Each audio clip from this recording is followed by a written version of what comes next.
You had that third failure in a row. Did you think, I need to pack this in? Never. Why not? I don't ever give up. I mean, I'd have to be dead or completely incapacitated.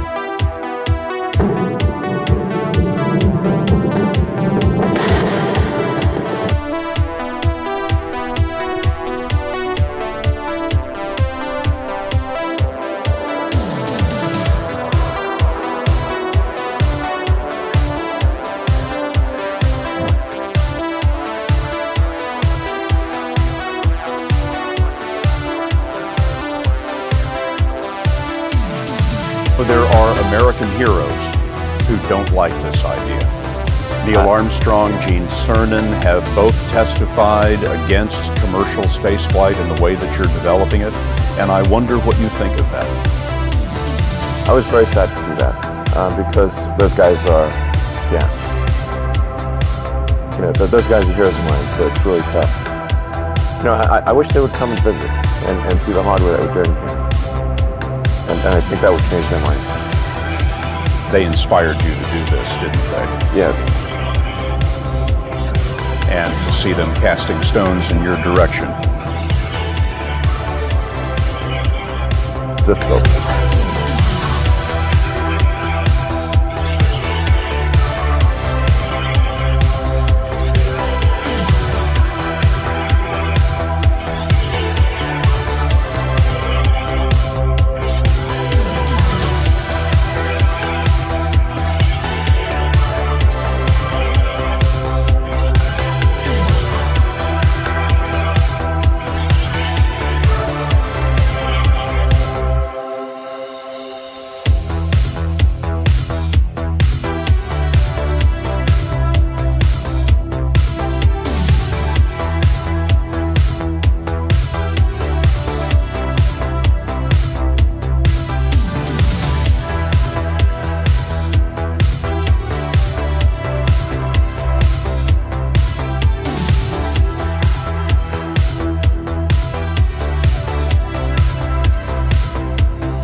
probably not the guy that most people would bet on.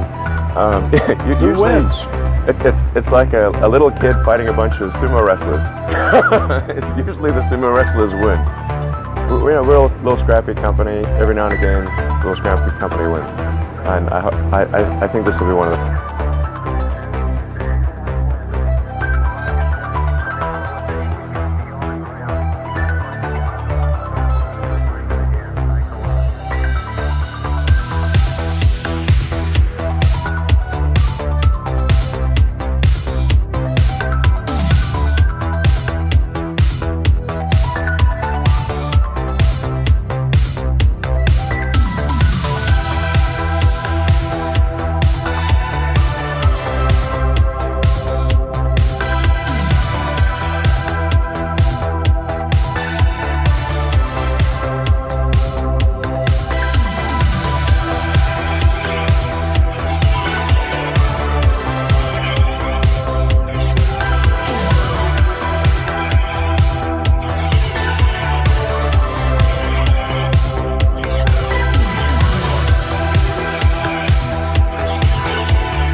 Everyone from the Doge community that's in here tonight, I want you to listen to me very carefully.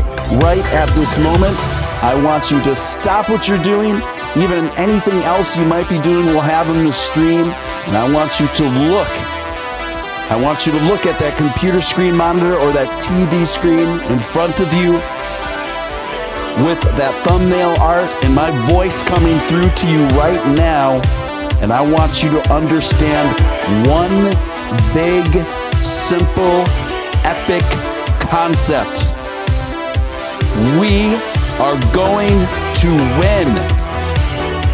We are going to win. We are going to win. We've got the Doge momentum. Can you dig it? Maybe have some fun. I mean, it's like there's a good chance that crypto is the future currency of Earth. Right. And then it's like, well, which one is it going to be? Like, what would be the most ironic outcome? That the currency that was invented as a joke, in fact, becomes the real currency. Right. Wow. No, absolutely. So, to the moon. To the moon. When you had that third failure in a row, did you think, I need to pack this in? Never. Why not? I don't ever give up.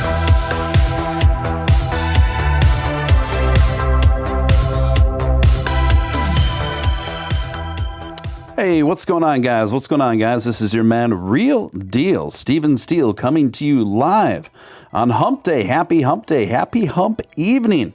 What is going on, guys? There is so much to be excited, absolutely elated by. If you are an enthusiast of the dog money, ladies and gentlemen, and we are going to get down to it. We're going to cover it all tonight. Myself and my esteemed co-host, we have an exciting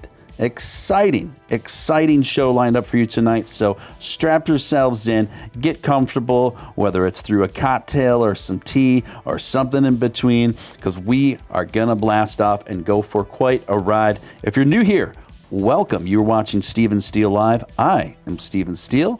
Feel free to subscribe and join our awesome community. Hit all on that notification bell, and join us on our journey to the moon, Mars, and beyond.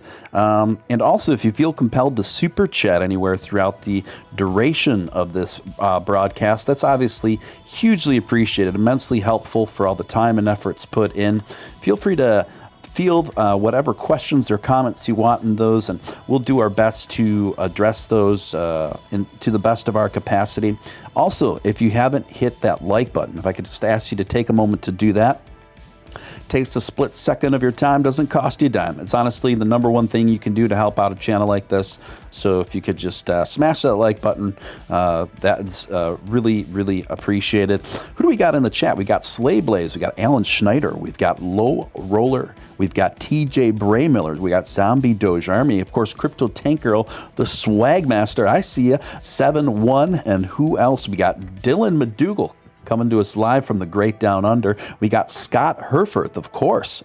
Patrick McGinnis. Doesn't get much more Irish than that. And we've got, did I forget anyone else that's active in the chat? Oh, yeah, Abstractus Artemis, RW. And the list goes on, the list goes on. Great to see each and every one of you. And yeah, without any further ado, I'm just going to get right down to it, Boppers. Bring in a man who's had a plan with the dog money since 2014. It is none other than Dogecoin millionaire Nick Ballz. Nick, how you feeling this fine day?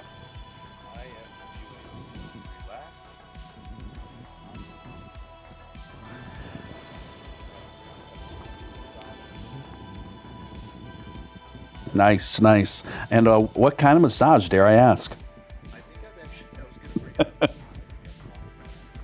Oh, that's right. The dungeon massage.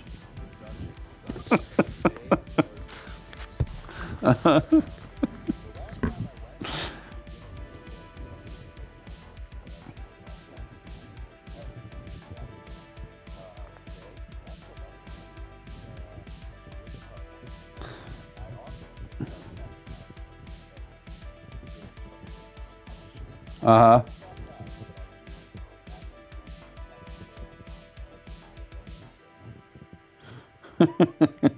But you did not tap out. Okay. So people are saying can't hear Nick. Just a second, guys. Let me double check my settings. Everyone, calm down. Calm down. We'll figure it out here. I think I know what's going on here. Yeah, I was on a conference call earlier within Discord, which required me to change my settings. So just a moment, gang. We will handle this promptly.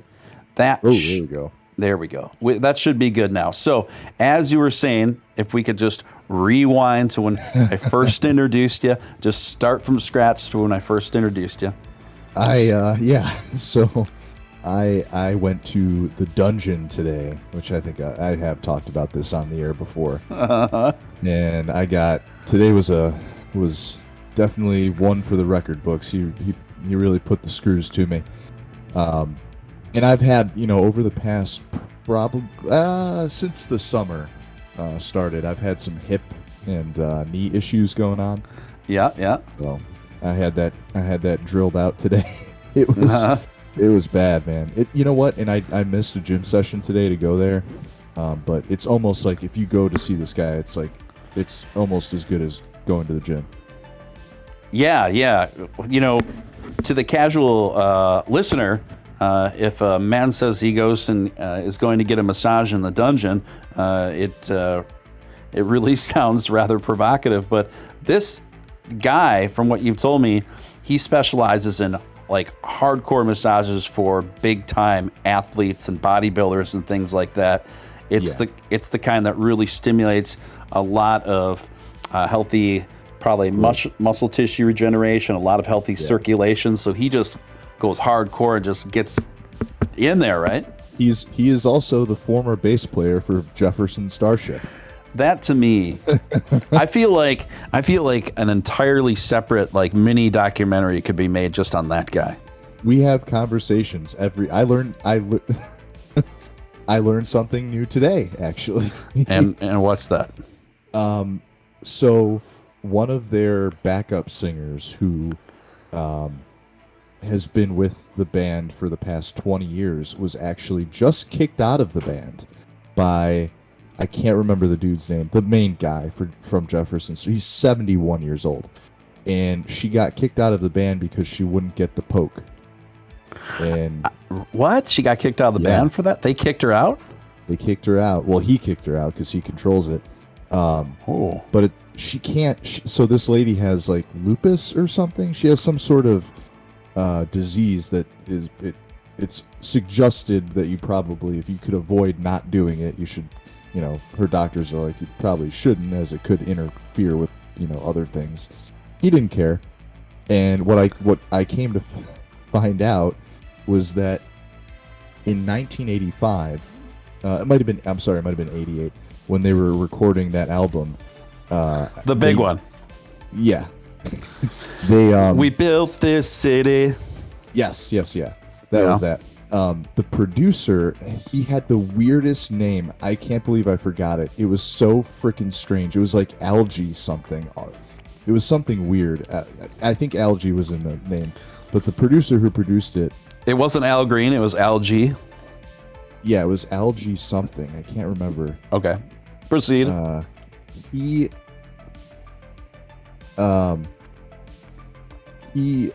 right before the album, he was set to produce this album. He had just ran over and killed a person. And he was in court on attempted murder. Oh my this goodness! Was in 1988, and so the guy who gives me my massages asked the creator of Jefferson Starship, well, do you think it's a problem that this guy murdered somebody and he's going to be producing our album? He's like, no big deal. It'll get taken care of. Oh my gosh! So he has no problem with murderers, but if you don't want to get the poke, he's a big problem there. Well, that's an interesting level of cognitive dissonance going on with him, but I can't say I really follow his logic. But hey, if he gets the job done on the hammers to the skin for the kind of massage therapy that athletes require, then that's what it is, right? Yeah, it definitely works. Oh man, what a character, man! What a character. So, Nick, this is probably will fall on what I would describe as in the top 5 most exciting days as far as Doge-centric news and what's transpiring. We've got, firstly, we've got to tackle the big story. There's 2 massive stories we're focusing on tonight, and I think the audience is familiar with both of them. One is wallets, Robinhood to deliver on wallets. They've set up a website. Vlad just announced it in his Spaces just a couple hours ago. It's called whenwallets.com. When you go there, if you are a Robinhood user, you can request to be put on the waiting list for the wallet rollout. Now, Nick, you and I placed an epic gentleman's wager about 6 weeks ago, wherein I said that I felt that Robinhood was going to deliver on wallets within a 6 to 8 week period. You countered my bet with saying that you felt that Robinhood had little to no intention of delivering on wallets. Here we are on a precipice, major groundbreaking developments in regards to this story. The only big question that remains to be seen, my friend, is how soon the wallets will roll out now. So what are your... I've got it. Go ahead. Okay, let me... I'm a little concerned for our bet. And I'm primarily concerned because I received an email today. Yes. From Robinhood. Yes. And what did that email say, Mr. Ballz? They personally wanted to get me into the testing program specifically myself. Now this is a very interesting development. Okay. As soon as I saw that email come through, I was like, oh.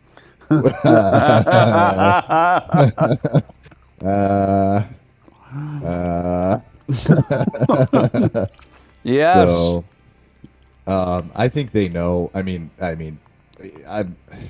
I associate with the main players in the Twitter sphere and it's pretty well known how much Dogecoin I have. Right. I'm sure Robinhood would love to have me on their platform. Right. So yeah. So what do you? That's interesting. That's an interesting development. It almost makes me think. I mean, I know those guys watch your Twitter account. I know they're seeing what you're putting out there. So it's not outside the realm of possibility that they put you on the list and sent this over to you knowing about our bet. It very well could have. I tend to think that they know about how much Dogecoin I have. Well, yeah, I mean that more than anything. Probably might have influenced them. Either way, you know what? I'm a man of my word. Yeah. We agreed 200 Dogecoin. It will be done. We've got 2 weeks. Right. But, right. I'll tell you this, for up until today, I didn't even think about it. I just figured I won. After today, I am a bit concerned. However, I will say this. You know what? Me losing a bet, if it means the Doge army and everybody in Dogecoin, and if it means everybody succeeds and everybody wins, I don't freaking care. Like, I would gladly lose a bet to have people have access to their Dogecoin on Robinhood. 10 times out of 10, I would take that bet every time. And I had to go on a little Twitter apology tour today because I've been pretty harsh to Vlad. I've been pretty harsh to Adam. Mm-hmm. Probably unrightfully. Adam more so unrightfully so. I still think, by the way, and I'm never. If you guys really want to know, no, I will not be transferring my Dogecoin to Robinhood. Absolutely not. So if Vlad is listening to this right now, no, you're not getting my Dogecoin. But you know, I went a little hard on Adam, and I kind of preface it by saying, you know, like, look, I don't think he knew much about crypto to begin with, but it was just a bad call on a managerial level. But clearly, you know, the amount of hoopla the Doge army raised on Twitter, like, blew everything else out of the water. Everything else. I mean, we're talking. Twitter is the central hub for cryptocurrency interactions online. Yes. It wasn't even close. I mean, we're not even talking about like, it was like 70-something%. Yeah, I think. Well, let me see what the ultimate 80%. It was that's 77%. Yeah, let me look at the final results in that poll, because I was about to say I think towards the end it neared up towards 80%. So let me pull up Mr. Aaron's Twitter page right now and take a look. Likewise, it was his highest engaged tweet of all time. Yeah, totally. Like hands down. And you know all the people that voted no, just straight up no, waste of effort. You know that 9 out of 10 of those votes were from a Bitcoin maximalist. Yeah, but even then, I mean, the percentage of them is so non-consequential in the grand scheme of things. Right. Yeah, and I think this is a huge testament to the power and the size of the Dogecoin community. I think this is a resounding, quintessential example, in my opinion, that Dogecoin has the largest, most passionate, most active community in all of cryptocurrency. What do you say, Nick? I completely agree. And if today's price action has any indication of what just a minor, thing like this can do, I mean, we're talking about the largest amount of Dogecoin being held on a private wallet now being accessible. Yes. Also, in conjunction with that, we're talking about, the largest meme stock of 2021 and, one of the greatest comeback stories in American business history of a failing movie theater franchise that has dug itself out of the grave and rallied to become the beloved darling of American investors all across the country. And the culmination of that, and Elon Musk and everybody else who's like, now Adam Aaron is fanboying with Elon, and they're going back and forth, and this is the type of stuff that Elon was looking for to get Dogecoin accepted for Tesla and SpaceX and all these other things. And just as likely as you were to see Bitcoin become accepted with Tesla and all of Elon's companies, you better believe that the gold rush to get Dogecoin accepted by major retailers is going to sweep across all major retailers once one big one accepts it. AMC is large enough to do it by itself. I think the domino effect will take place eventually. And once you see Tesla do the same thing, it'll just be like this cascade of acceptance. This is the foundation. This is the groundwork. These are the steps that we've been waiting months and months and months for. They're finally happening, and it all kind of, just the first shoe dropped today. Yeah, I think that's really well stated, Nick. And months for both of us, but years and years for the likes of you. It's been 84 years. It's been 84 years. It's funny that you use the word cascading effect, because I used that verbatim in one of my tweets earlier this evening. This is what we are seeing, you guys, by AMC accepting Dogecoin. This is the beginning of what I feel to be what will come to be when we look back, an absolute cascading effect on Dogecoin being accepted broadly throughout the retail space. Think about it. I mean, it wasn't too long ago that Elon did reinstate the sentiment that one of the reasons why he hasn't announced the Dogecoin Tesla acceptance is because he had been waiting for Robinhood to release wallets for its user base. That was one of Elon's prerequisites for waiting and holding off on that announcement. Now, obviously, with this news coming in, a double header of news coming in of both Dogecoin adoption towards AMC and Robinhood wallets, I think this puts us dramatically closer to that big announcement of Tesla accepting Dogecoin. We are looking at a massive trifecta here that I think is going to be completely game-changing, turn the market on its head, and more than likely take Dogecoin from that number 9 position and put it up front and center, closer to back where it was, competing at number 3. What do you say, Nick? Yeah, I would agree. And I don't think we're looking at that long of a time frame for that to happen. I was a bit concerned the other day with the Evergrande scandal, and it does appear that the Chinese government is bailing that company out, and it's going to end up being a big nothing burger.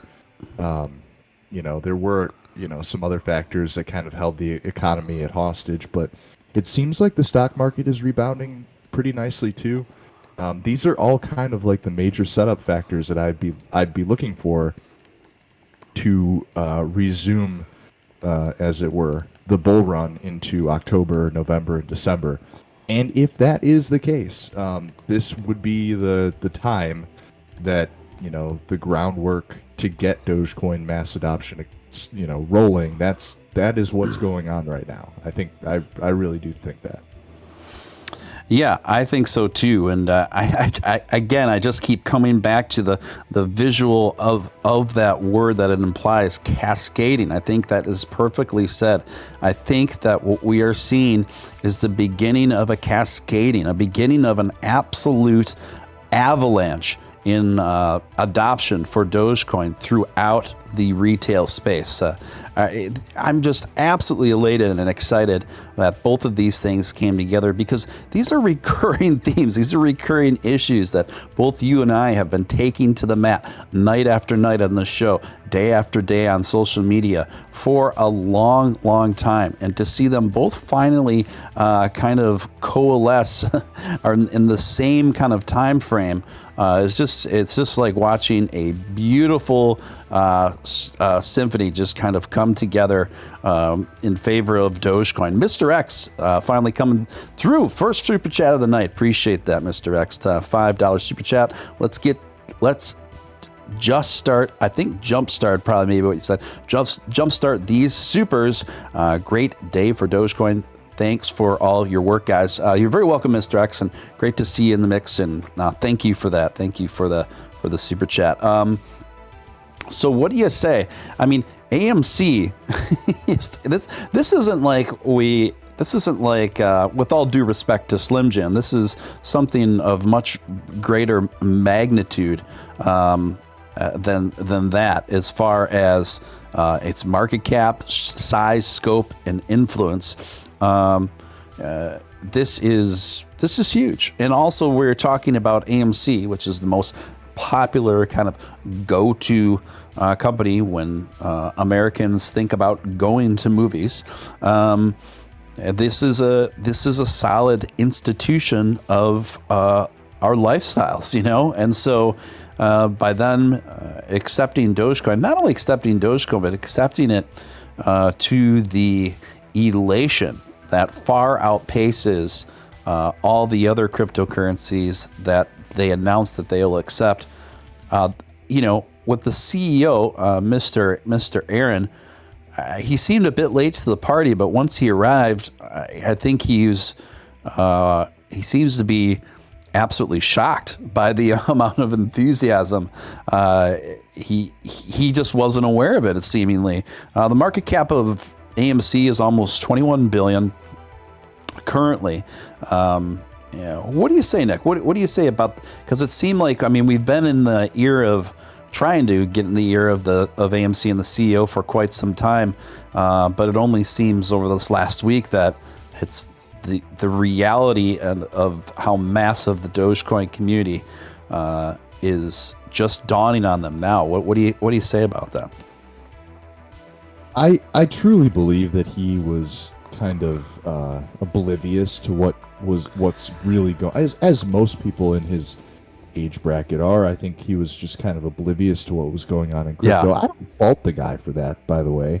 I think it was a bit mismanaged at a very high level for their company to announce a crypto acceptance and not realize that a vast majority of their stockholders also hold this one particular crypto. Yeah. And it's not even like we're not talking about a small percentage. We're talking about an overwhelming percentage of people who are shareholders in their company, invested in Dogecoin too. So there's a huge crossover there. It's so funny. I could buy an AMC now if they accept Dogecoin. I could have my own AMC if I wanted to. I feel like I should go to work for them, be like their crypto advisor, and tell them what to do. I was in a Twitter space today actually with Coco, and she asked me, what do you think AMC will do with the crypto that they acquire? Do you think they'll sell it for cash, or what? Do you think they'll hold it or whatever? And I'll tell you guys what I told her. I said, I don't know what they're going to do, but they need to get somebody to help them who knows what they're doing with crypto. I am available. I am not working, Adam. You got me on Twitter. I know what I'm doing. Yeah. And they need to figure out what percentage of their crypto they need to allocate for business expenses and paying bills, and what percentage they can afford to keep in cold storage or whatever, because they could be the next Tesla, or they could be the next I'm trying to think of what's his name's company, Michael Saylor. I don't freaking know the name of his company, but you get what I'm saying. They could be the next that, right, in the sense that they could stockpile so much Dogecoin that in 10 years their $20 billion evaluation could be $40 billion with what crypto they hold. So, and that's all based on what they're able to hold on to and what they have to sell. They're going to have to figure that out from themselves. I can guarantee you that they're going to have to sell some of their crypto, to make money. That's just how it goes. But they need to figure out what percentage they can afford to keep. Yeah, I think that's really well stated. It's pretty cool to see the tweets and the reactions of the CEO of AMC over this past 48 hours, because you could tell it's all new to him, right? And you could tell that he had no idea how powerful and how deep and far the reach of the Dogecoin community is, to the point where I think to a certain degree he was almost oblivious, judging by his reactions, to Elon's deep affinity for Dogecoin as well. He tweeted this out just a half a day ago. He said, I never thought I would see this day. Elon Musk liked my Dogecoin Twitter poll tweet. If you happen to see this tweet too, Mr. Musk, congratulations on Tesla and SpaceX. I've strived to be an innovator my entire career, but you, sir, are the epitome of innovation above all others. Well, for those of us who've been covering this space religiously every day, it comes as no surprise that Elon would like that tweet, right? But Aaron seemed almost to be a bit fanboying over the fact that this happened. It's really cool. And I think he's like, oh, wait a minute. This Doge thing is way huger than he anticipated. Now I'm mixing it up with Elon Musk over even just entertaining the possibility of it.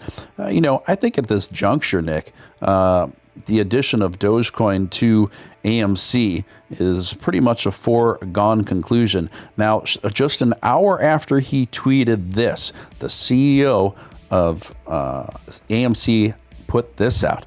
So fascinating. Dogecoin poll was by far my highest ever read tweet. In 24 hours, 4.2 million viewers, my most ever retweets, most ever replies, 140,000 votes, 77% voted yes, 23% voted no. It's clear that you think AMC should accept Dogecoin. Now, we need to figure out how to do that. Stay tuned. This is, and then he posted it with a picture of Dogecoin. This is wonderful, fascinating news. At this point, he knows he's got to make it happen for multiple reasons. So I think this is going to happen. I think he'll be pleasantly surprised that it's not going to be as difficult as maybe he thinks it is to just add on the dog money there. At that point, folks, this is going to happen. I really do think so. So at that point, we need to vote with our Doges, right? Actually flood. We need to absolutely flood the AMC online central websites and actually purchase tickets with Dogecoin. I think it's really important that we follow through so they can see that we not only talk the talk, we walk the walk. I am staring, Nick, at a Mavericks hat and hoodie in my bedroom right now. I'm not a fan of the Mavericks. I don't care about basketball particularly. I'm more of a baseball guy, but it is nice gear, and by wearing Mavericks gear these days, it also takes on a secondary meaning that you support Dogecoin essentially.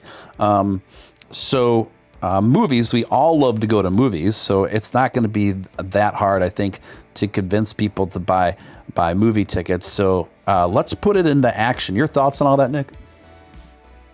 I completely agree. As soon as this, I think they said that it doesn't matter, Dogecoin or Bitcoin or whatever they're trying to integrate. I think they're gonna. They said that they would get it integrated by the end of the year, or at least that's the plan. Yeah, by end of year. Yep. End of year. I hope they do it sooner. Because I really want to rent out an entire theater for myself to watch Dune, which I will do if they give me the option. I will do it. I will rent out an entire IMAX AMC theater to watch Dune by myself. Well, my girlfriend will be there too. Maybe I'll bring my brother. We'll see. Dude, I'll if you let me occupy a seat, I would totally do that. Dude, if you want to come on, Dad, I would love to. I would love to. Yeah, I'd come down for that. I love that movie, and I've never seen it on the big screen, so that would be a real treat. Well, it's the new one. Oh, yeah, obviously, I'm down. Okay. Yeah. Okay.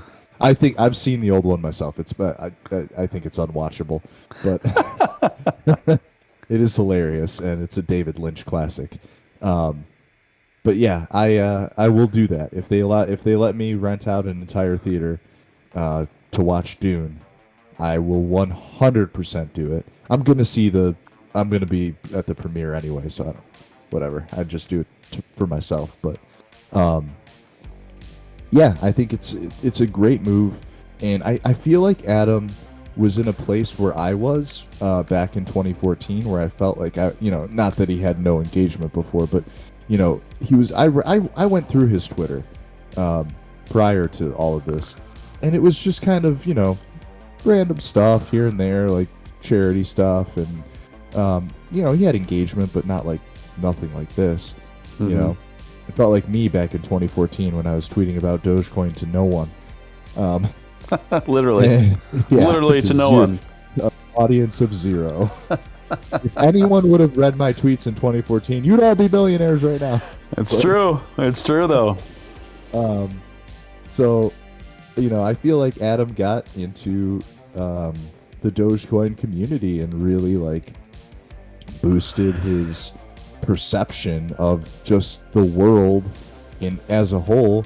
Now he's going, back and forth with Elon Musk, who he apparently really admires. Who doesn't?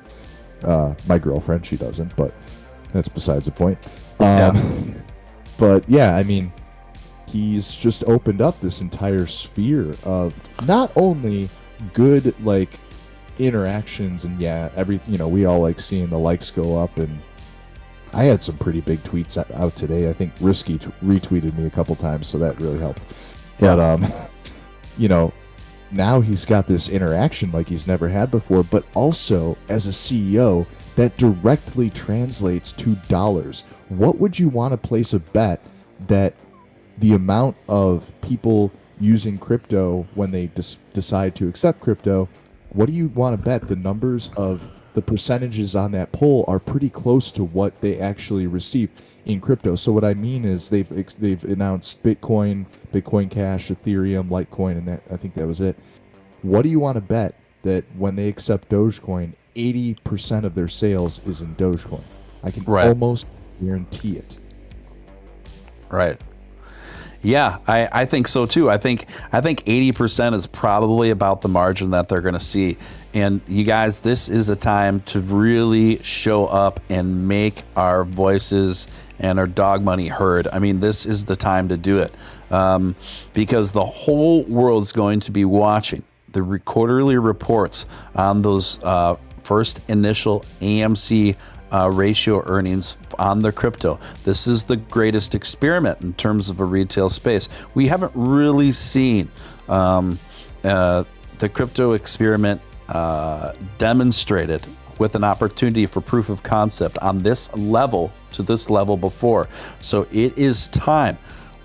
So when AMC actually follows through and Dogecoin is an offer as a checkout option on the AMC website, it is time. I love going to the movies. There's just something much more distinct about it from sitting at home, seeing it in a big theater, those recliner seats, the full surround sound, the whole bit, plus all the nostalgia that it conjures up. It's awesome. So I will be repeatedly patronizing AMC with dog money. Believe it. And so wouldn't it be awesome to get those first quarterly report earnings back with not only Dogecoin occupying the majority of the cryptocurrency transactions, but to the degree that it's obviously something that's going to be has been an extremely profitable addition for AMC, and really because what that will do, you guys, once that first quarter comes out with those kind of results, just like Nick and I have been talking about, that is going to amp up the avalanche of Doge acceptance, amp up the cascading effect.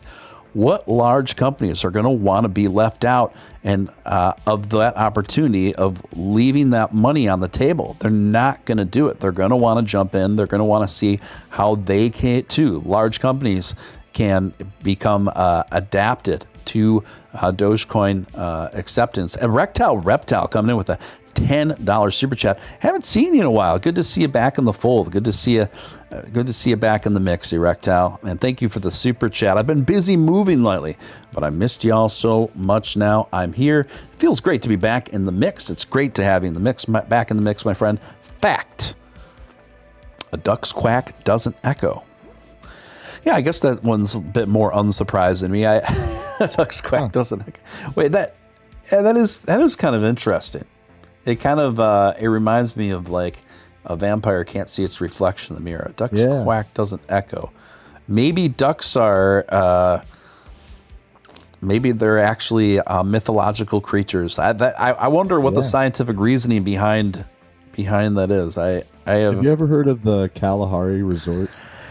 I've heard of it. Okay.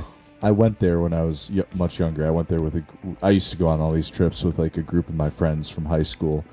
I'll never forget my buddy Dustin.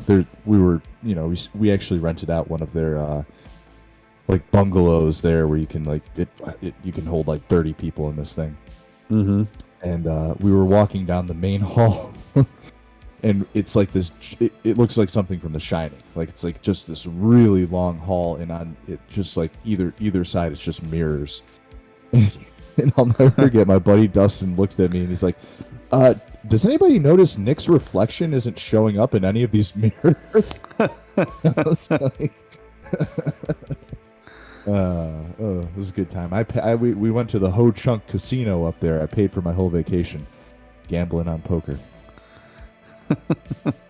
That's awesome, Nick.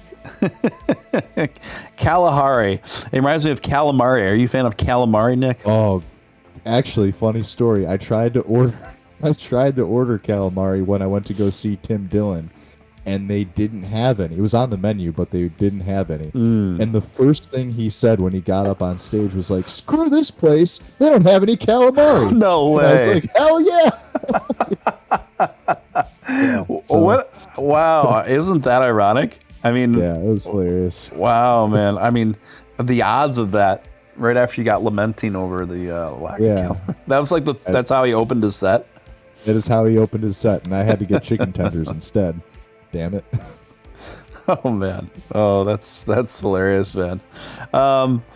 So Nick, here we are. This is a very important fork in the road that we are encountering here at last. The big question on everyone's mind, of course, is when will these sorts of huge moves actually be reflected more dramatically in the market value price?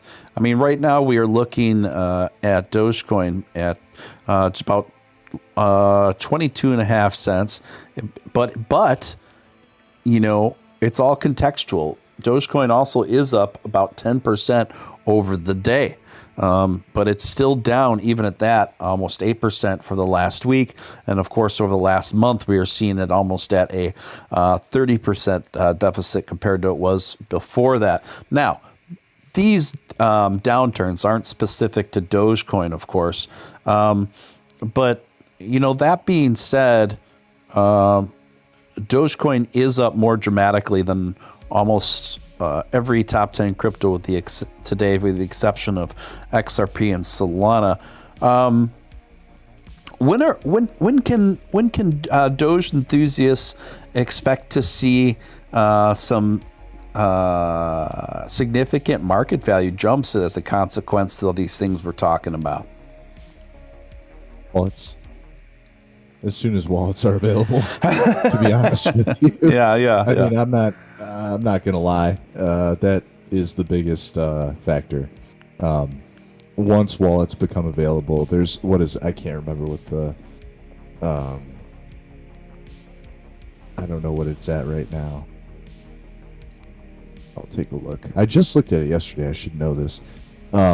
It's okay. So it went down. It was 30% or so of the total supply. We're looking right now. It's about 28% of the total supply. So you're looking at a 28% of the total supply that is untapped. That's right. It's unusable.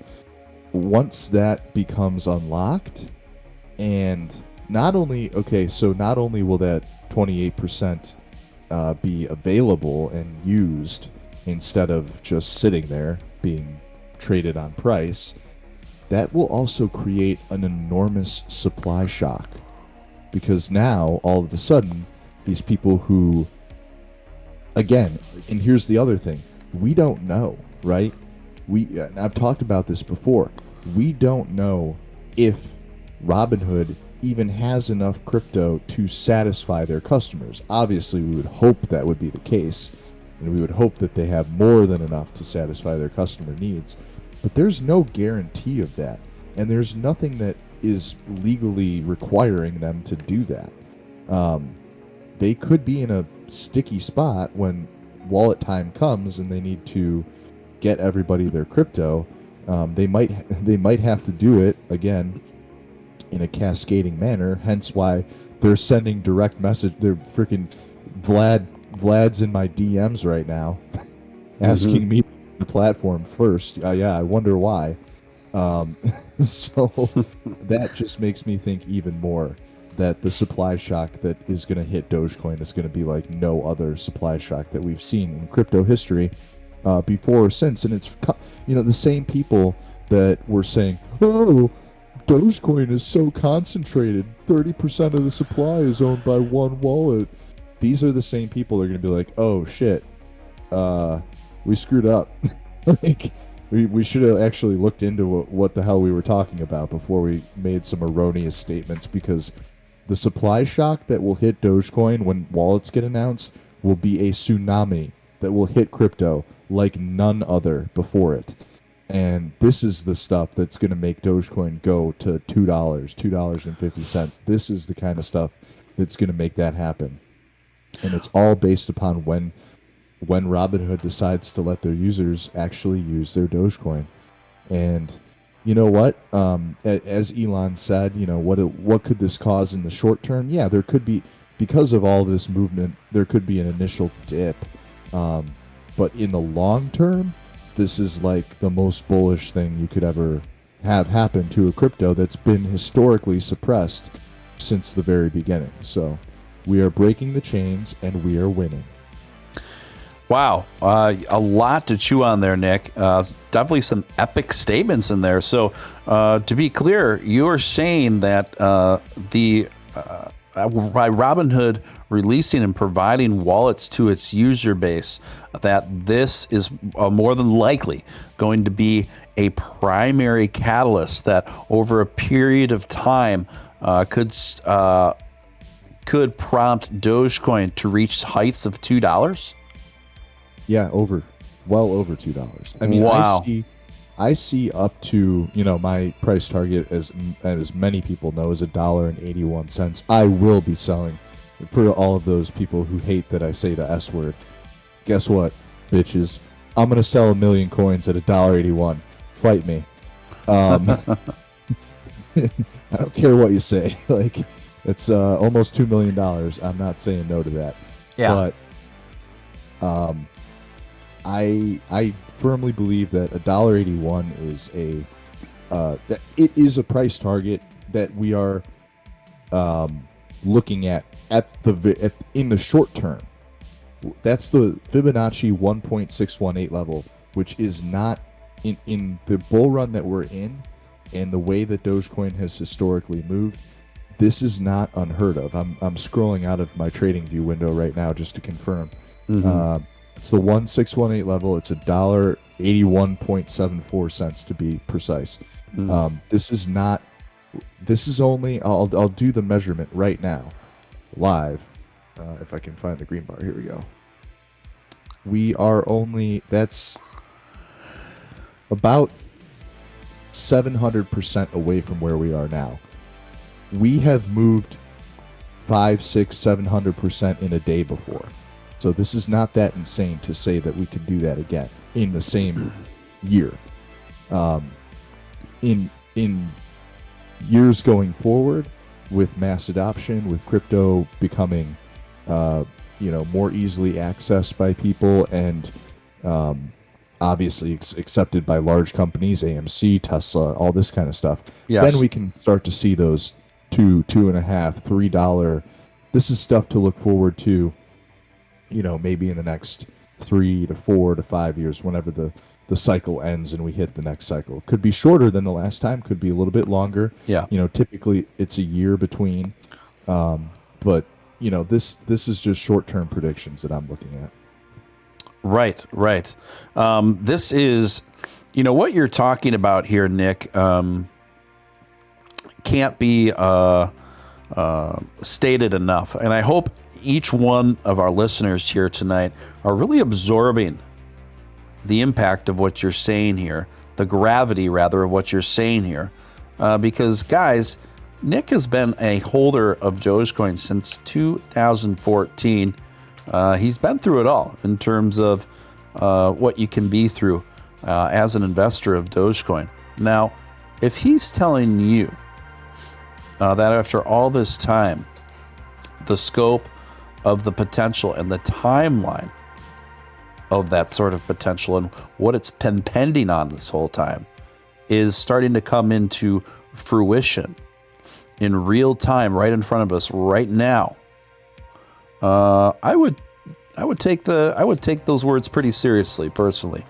Just hearing Nick talk about this in the fashion that he is, I mean, I'm getting excited talking about it because I know that Nick wouldn't just be throwing this stuff out there willy-nilly. Nick is not one of these guys, and you guys know this speaks for both of us. There are a lot of Doge-centric channels you can go to that can tell you a lot of things. They can tell you what you want to hear. They'll tell you that Dogecoin to 100, Dogecoin to $10 tomorrow, all this sorts of things, all this sorts of clickbait, all this sorts of stuff. This has never been a channel that's propagated information or framing of information in that fashion. We've never done that. I've always described my affinity and the way I express and report Dogecoin-centric news as optimistic, but I give reasons for my optimism. So does Nick. We give pragmatic reasons why we're optimistic long-term for Dogecoin. So when Nick tells you that wallets and Robinhood wallets, which are about to come into fruition, by the way, are going to serve as the quintessential catalyst towards not only prompting Dogecoin to reach heights of close to $2 and beyond, gosh, I mean, I believe him. Honestly, I believe him. And, I'm not a financial advisor. This is not financial advice, but this is about as close as you can get, Nick, in cryptocurrency to be have been provided a crystal ball.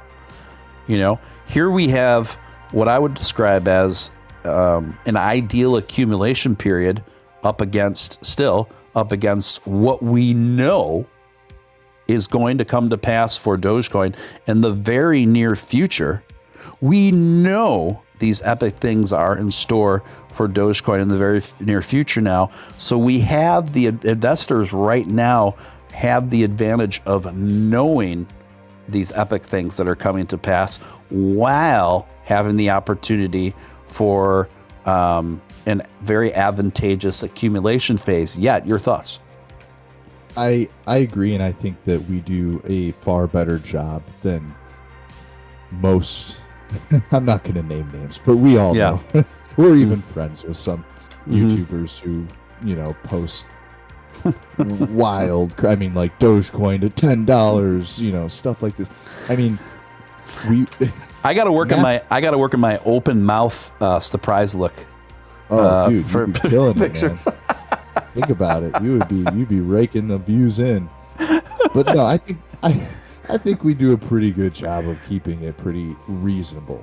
Listen, the levels that I'm discussing, $1.81, falls within the daily Fibonacci range. Yes. It is not outside of the Fibonacci range. It is the very, very top. It has been, this level, this 1618 level, has been touched twice before this year. Okay, so this isn't the first time that this would have happened. It's not, I know people look at, people say, well, Dogecoin, the most it could be ever be worth is $1. And listen, we've got Ethereum right now sitting at a $365 billion market cap. Dogecoin at $1.81 would be a $235 billion market cap. It's not drastic, not super far away from Ethereum. Not far and above Ethereum. Yeah. We know that Ethereum can do much more than that, right? So it's not shocking to think that Dogecoin could be in the two or multi-$100 billion market cap. It's not that. That is not that crazy. Now, when you start talking about $10 Dogecoin, you're talking about $1 trillion market cap, which at the very current moment, Bitcoin is not at. Has it been before? Yes. Could Dogecoin one day be in that $1 trillion range? Yeah, maybe in 10 years, 15 years. I mean, that is all possible. I don't think that's out of the realm of possibility. This is something way, way far down the road. But as for right now, we have to look at, what is mathematically possible. And I think that $1.81 is perfectly mathematically possible. I don't think that's outrageous to think of. Now, going beyond that, $2, $2.50, that kind of thing, obviously it gets increasingly more outrageous once you get outside of those mathematic realms. And of course, I prescribe to things like Elliott wave theory, the theory of the movement of price action that's been around since the 1930s. Yes. These are the kind of things that I study to learn about price movement and ABCD patterns and fractals, and all of this stuff is what I apply when doing technical analysis. Now, I don't need to be doing this. Why? Because I'm up 33,000% right now. So I could sell at any point, and it doesn't matter. It has no bearing on me. Right. But I like to do it because it gives me something to fill my day with. That and picking heavy stuff off the floor is you can't do that for 8 hours a day. So I think that all of the things that we talk about and the predictions, as far as what we think is possible within a short/medium time frame, is within the realm of possibility. And as soon as Steven starts making those O-face, thumbnails, we're going to be off to the races, baby. Oh man, I did make one thumbnail that was like a parody of that stuff. I posted on Twitter one time just for fun, and I had of course like the blasting rockets and the money symbols everywhere, and then I think I even had like a monster truck flying into my mouth, and just all sorts of ridiculousness. And here's my question. Yeah. Do you remember the duck face trend from the early 2000s that all the girls were doing? Yes. Is that like the opposite of the YouTube O face? That's got to be like the transverse, right? Keeping your lips as tight as possible. In the defense of the content creators that do constantly do that, the reason why they do constantly do that is because there is a lot of just hard data that shows that it like greatly increases the volume and the traffic and the watches on those videos. It just does. Me, myself, there are different things I could do with my content, with my show, to get more views than what I do. I'm not even at 5,000 subscribers, guys. I mean, people talk a lot about me within the Doge scene and the respective financial news press fairly regularly for somebody under 5,000 subscribers on YouTube, and I'm grateful for that. But the fact is, I'm still, this show's still, it's the small fish comparatively to a lot of these guys. I am fully cognizant, and I understand that there's things I could do to generate more clicks and more views. It's just me personally.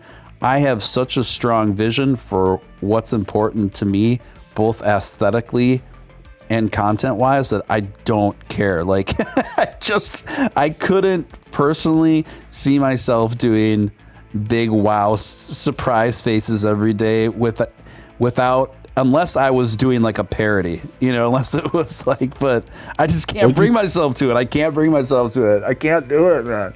You did a cam stream the other day with the people from the million Doge disco guy.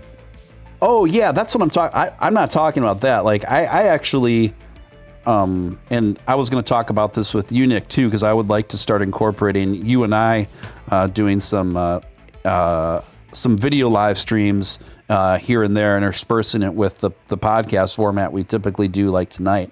I'm not talking about that. I think that's.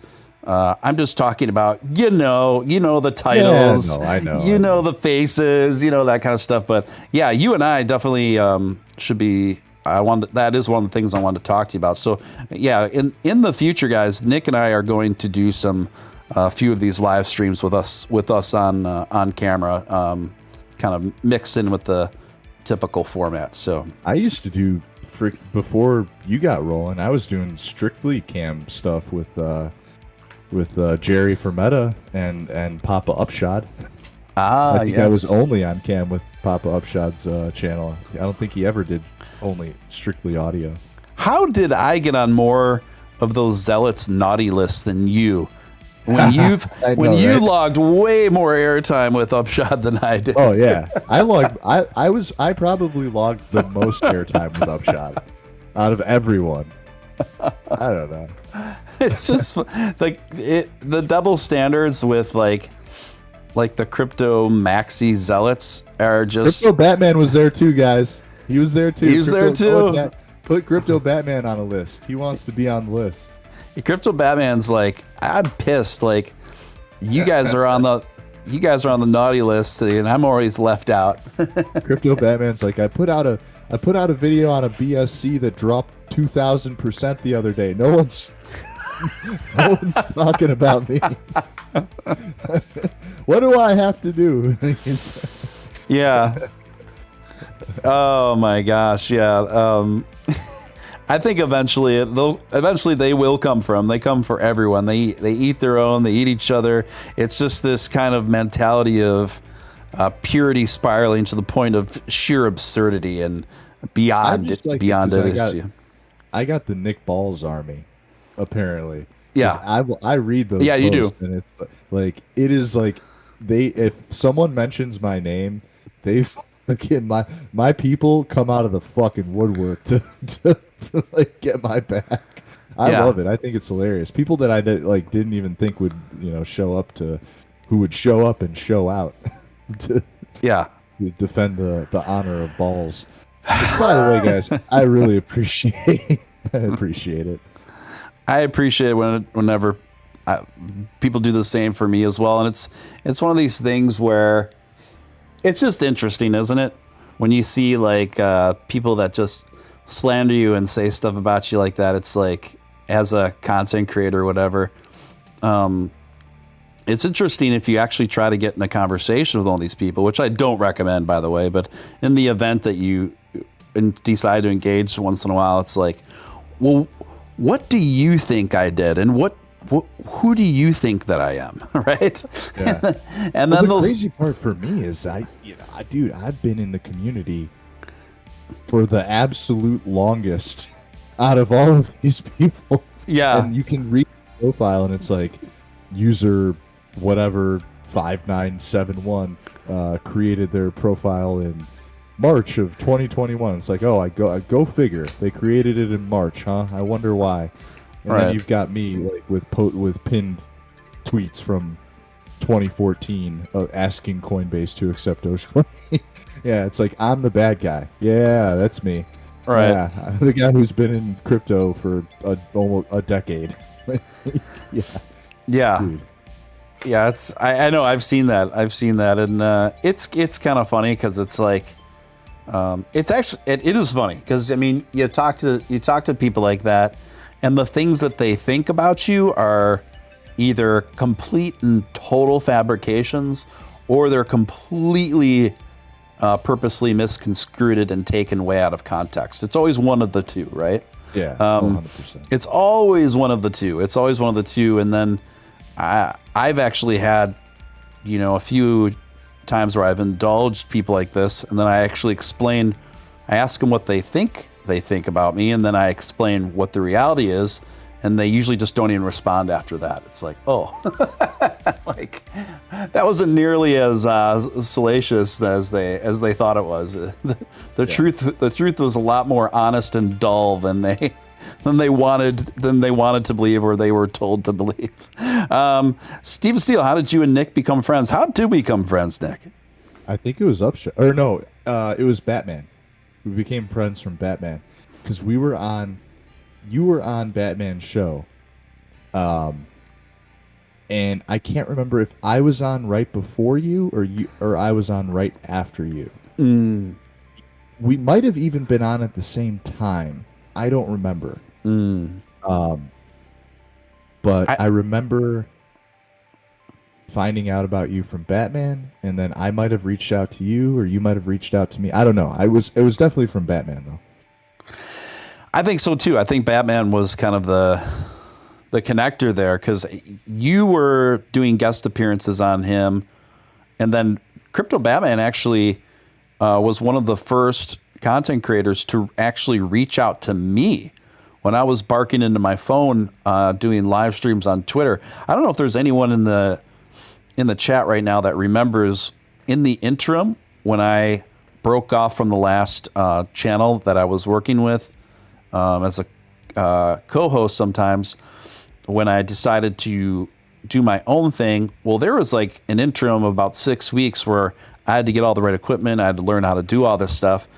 So in the meantime, I was doing nightly kind of crypto news broadcasts from not Twitter Spaces, but Twitter Live. Do they still have Twitter Live? I'm not even sure, but I don't know.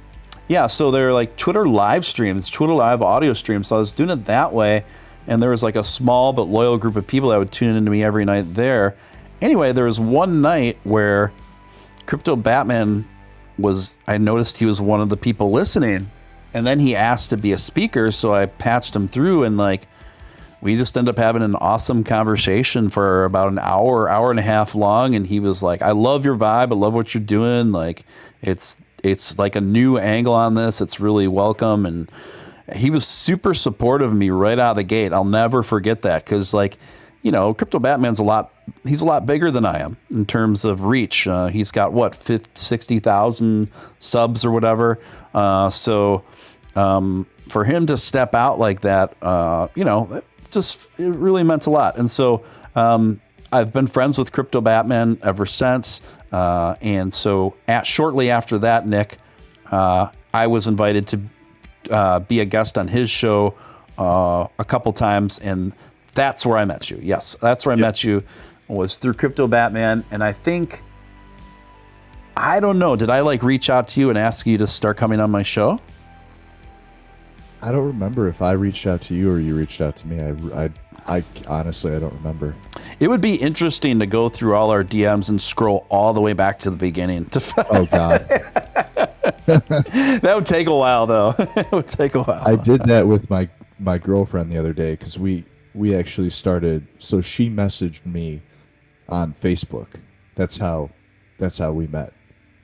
And I went back to our original, because we had like our anniversary is next month. Oh, did I mention that on the last show? I don't think I did. Yeah, I got my 3-year anniversary coming up. Oh, crap, that reminds me. I got to go to... Glad I mentioned this. Yeah. I have a meeting to go see my jeweler tomorrow. Crap. I totally missed that. And it's far away, too. It's like an hour and a half from my house. So okay. Got to do that tomorrow. But yeah, I went back, and it took me like an hour to scroll all the way back, 3 years, and I took some screenshots for our anniversary and stuff.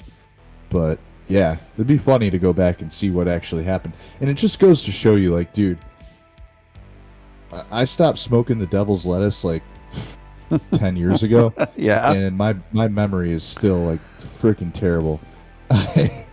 I'm shocked, like just the sheer fact that I was able to recover a 7-year-old Dogecoin wallet and get the password. It's absolutely insane. So how did you?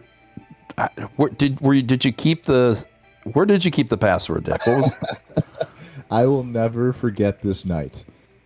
It was I think it was the day after Dogecoin hit 8 cents. Yeah.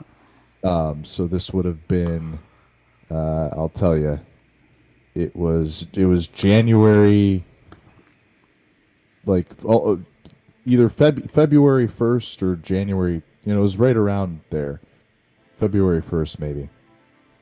And I don't even know who sent me the message. I got a message on, I think it was Snapchat from somebody that I knew back in the day. And they're like, hey, don't you have a bunch of Dogecoin? And I was like, yeah. They're like, it's 8 cents now. And I was like, Jesus!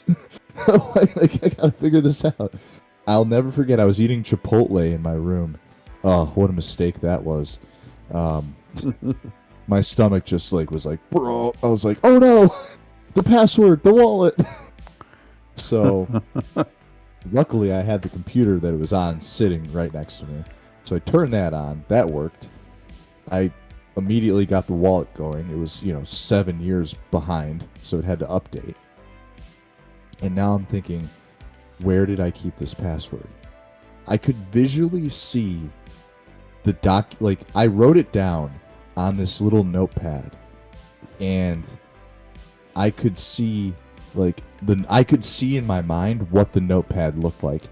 And bro, if you would have come in my room that night when that was going on, it would have looked like I was on meth or something. Yeah. My room was completely torn apart. And finally, I looked everywhere. I couldn't find it. Finally, funny enough, I had this box because this was 7 years ago, is when I was smoking weed. I had this box of bongs in my closet that I hadn't, because I moved to my condo 5 years ago. I just packed it up and put it in my closet. Yeah. I'm like, how funny would it be? And sure enough, I opened the box, and sitting right on top is the notepad that I wrote all my crypto passwords down on. So it also had, not only did it have my Dogecoin password, it had my Bitcoin password, had my Litecoin password. It had everything written down. And you know that scene in Pulp Fiction where they open the briefcase and it's glowing? That's what it felt like. I saw this notepad and it had an aura around it. I was like, oh! It was so amazing to just hold it. But then I had to get the wallets to work, right? The wallets hadn't been updated in 7 years.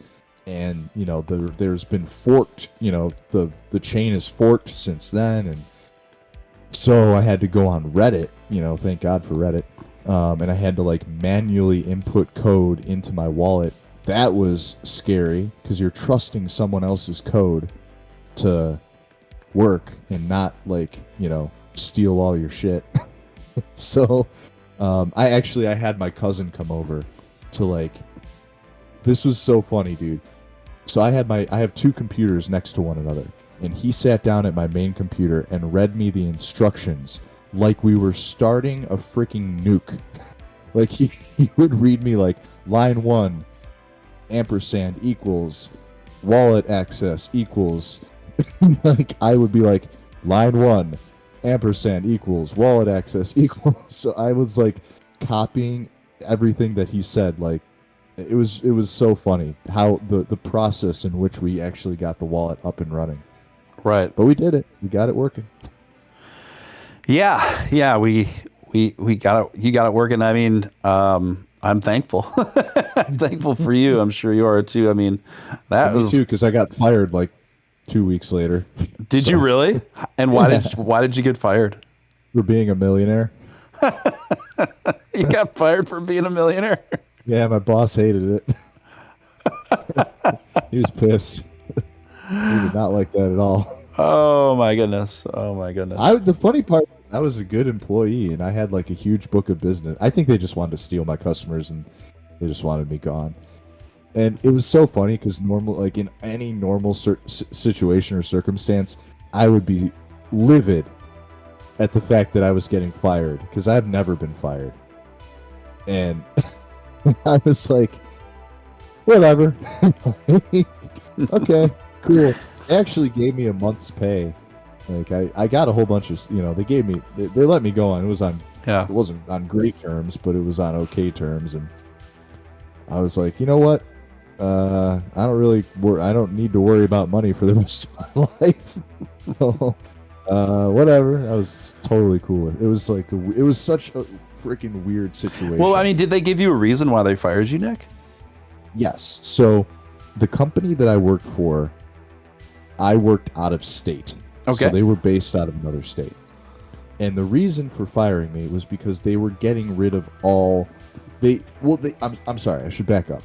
They gave me an ultimatum. They said either in a week move your entire house and family and everything you own to this state that we're in, or you're fired. Okay. They gave me 7 days to move. And to be fair, they did say that they would pay for the move. But it just was, I mean, it was impossible. And I'm never, ever moving to this particular state. Ever. It's not a bad state. I don't have family there, and they were definitely not paying me enough to do that. So, right. Yeah. Wow. So I was like, yeah, I'm not doing that. So yeah. They fired me. I couldn't move in 7 days. What? I mean, that's really underhanded. I mean, and not that it mattered for someone that was in your financial position, but I mean, still, now, I mean, I should preface this by saying I didn't know this before this all happened. But yeah. As many people know, I was in the transportation industry for many, many years. But at this company, what happened was COVID hit, right? And all of these trucking companies made a fortune off of running COVID relief loads and just doing all this stuff. Like money was just coming out of everywhere. Mm-hmm. And I guess, and this is just, I was not in the office every day, so I didn't see any of this. But I guess the owner was blowing money like left and right. He bought his sons like both they got like matching Corvettes, and they bought new houses and all this stuff. I didn't know any of this.